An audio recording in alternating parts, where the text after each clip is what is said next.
It is a cold and quiet start to December, but December looks to kick off pretty warm, especially as we head through the week. I'll have those details for you coming up. I look forward to starting the new chapter of our city. Next year, a new mayor will take office in Warner Robins. A look at the race between LaRhonda Patrick and Randy Toms, and what Mayor-elect Patrick says her first steps will be in the new role. Plus, a deadly wreck in Lawrence County blocks part of the interstate for several hours. What investigators say happened after a tractor trailer hit two other tractor trailers. A good Wednesday morning. Right now, you're taking a live look over a beautiful downtown Macon. The time is now 6:30 a.m. on this first day of December. This December the 1st. Thank you so much for continuing to stay with us. I'm Wanya Reese. Right now, if you're walking out the door, you're definitely going to need a jacket and a hat. But Courtney's telling us a warm-up might be around the corner. That's right. Yeah, by the afternoon, you are going to forget that we even started in the 30s because it's going to be quite warm out there today, despite our very cold start. 37 right now in the city of Macon. Now, temperatures by the afternoon are going to jump more than 30 degrees potentially. So that's quite the temperature difference between the morning and the afternoon. We'll talk about that in a second. Quiet start to the morning. You're looking live, of course, on top of Atrium Health Navicent. 37 in Warner Robins and in Forsyth, 36 in Sandersville and in Wrightsville. It looks like the cold spot is Eastville this morning at 33 and 39 if you're waking up with us in Montezuma. Anywhere between 5 to 11 degrees warmer. So not necessarily significant for most of us, but still indicating that warming trend, and that is going to continue as we go through this week. We're going to warm very quickly today. Low to mid 60s by lunchtime, and then for the ride home, we'll be in the mid 60s between noon and 5, which is where we hit our high temperature. We'll be near 70 degrees. Going to get a little warmer as we head through this week, and then we're going to talk about when we could finally have some rain back in the forecast. That's all in just a few minutes. I just want to say thank you to all of those who believed in me and believed in the future that our city can have. We have a lot of challenges we're going to overcome, but we're going to overcome them together. And I look forward to starting the new chapter of our city, starting January 1st. This morning, people in the International City are waking up to both a new mayor-elect and history being made following LaRhonda Patrick's win in the runoff election. She's set to become the city's first black female mayor. The Fort Valley senior attorney who grew up in Warner Robins defeated incumbent Mayor Randy Toms. He sought a third term as the city's top leader. Let's go ahead and take a closer look at the results. Now, Patrick got over 4,500 votes and Toms more than 4,200. Just 325 votes separated them with absentee, early voting, and all 5 precincts reporting. We talked to Patrick following the results as she now looks ahead to the new year. She says one thing at the top of the list when she takes office is connecting with other city employees in Warner Robins. The first thing I'm going to do as mayor is I'm going to meet with all of my department heads and meet with the staff in the different departments. I want to make sure I get to know them and they get to know me, and we understand that we're going to take this journey together hand in hand. That's important for me. As results started coming in, we also talked with current Mayor Randy Toms, who talked about his effort in the race. I mean, I fought hard. Everybody fought hard. And they, if I end up losing, the answer would just be that they fought harder, and that's okay. It happens in life. Now, during the campaign, we actually sat down with Patrick to talk about issues that voters in Warner Robins wanted to know more about. Patrick said city resources could do a better job keeping up with the growth, adding she doesn't want to wait for more flooding or water leaks before taking a closer look at that issue. On the topic of crime, Patrick said educating youth early is the best approach, the same way they learned mandatory subjects in school. She thinks crime should be on that list. Patrick also says she wants to revamp the neighborhood watch programs. That was just one of the mayor races happening in Georgia yesterday. Voters in Atlanta also elected a new top leader. The Associated Press says Atlanta City Council member Andre Dickens won the runoff election to become Atlanta's next mayor. He got over 50,000 votes, or more than 60%, defeating current city council president Felicia Moore, who got over 28,000 votes. When it comes to his plans for Atlanta, Dickens has pledged to increase the number of police officers, arrest gang leaders, and implement community policing. He also is aiming to increase affordable housing, improve infrastructure, and ensure current residents qualify for high-paying jobs. Dickens is set to fill current Mayor Keisha Lance's bottom seat. Earlier this year, she decided not to run again. Let's get you to some other news happening across the state. 4 people are dead, including a police officer, after a series of shooting. It started just before 9 in Clayton County near Atlanta. A post from Clayton County Police says it started with a drive-by and a woman lying motionless in a yard. There were also reports that a 12-year-old got shot.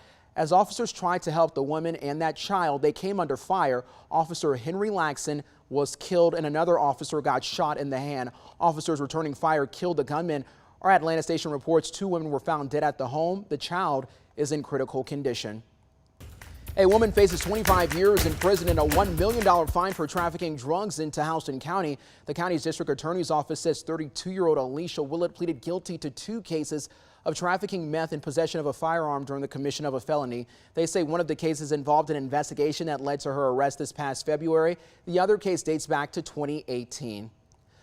The Georgia State Patrol continues to investigate a deadly wreck in Lawrence County that closed lanes on I-16 West for several hours. Just before 12:15 yesterday afternoon, a GSP post got called to look into a deadly crash involving 3 tractor trailers on I-16 West. The State Department of Public Safety says the investigation shows traffic slowed and was being directed to the left lane because of road work near mile marker 339. Now, they say that the driver of a tractor trailer failed to see the slowing traffic and hit another tractor trailer before veering left and hitting a second one. The vehicle that hit the other 2 then caught fire. The driver died. Investigators are still working to notify the family. Turning to the latest in COVID-19 news as we move to December today, that means a deadline has passed for workers at Atrium Health Navicine to get their COVID-19 vaccinated.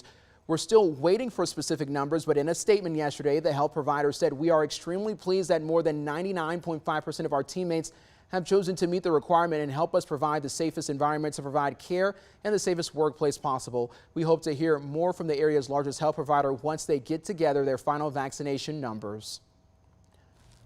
All right, well, the time is now 6:36 a.m. There's the Christmas music. We love to see it. Everybody at home, see our beautiful 13 WMAZ Christmas tree. And Courtney is bringing the Christmas joy this morning. That's right. I wish I would have known that Ben was going to put up the tree. I would have wore red or something because clearly I can't wear green. That's a no-go for me. But he did a good job. It looks great. I like it. It's beautiful. And Ben always goes like all out. I can only imagine how his home looks. Oh my gosh, I'm surprised this wasn't up earlier because both him and Alex Forbes, both of them are the Christmas cheermeisters of the weather department. I thought it was going to be up the day after Thanksgiving. Me, honestly, they were talking about putting it up the day after Halloween, but that little too soon. Yeah, that's a little too soon for me. You know how I feel about the whole Christmas decoration thing. I wait until after Thanksgiving. So, and all the Christmas decorations are up, everybody, including here in the Weather Center. So hopefully that can kick your morning off well. We love the Christmas music. We love it. That's so fun.